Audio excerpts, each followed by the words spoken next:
శివుడు తన భక్తులను పరీక్షించడంలో ఎంత కఠినంగా ఉంటారో తెలుసా? మారువేషంలో ఒక భక్తుని ఇంటికి వెళ్ళి నరమాంసాన్ని వడ్డించమని అడిగాడు.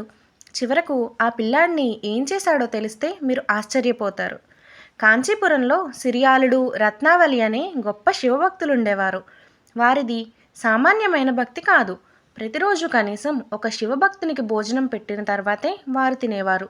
ఒకవేళ ఎవరూ రాకపోతే ఆ రోజంతా పస్తులుండేవారు. తలని శివయ్య ఒక ముసలి జంగందేవర రూపంలో వారింటికి వచ్చారు.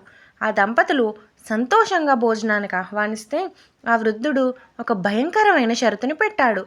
నేను సామాన్యమైన వంటలు తిన్ను.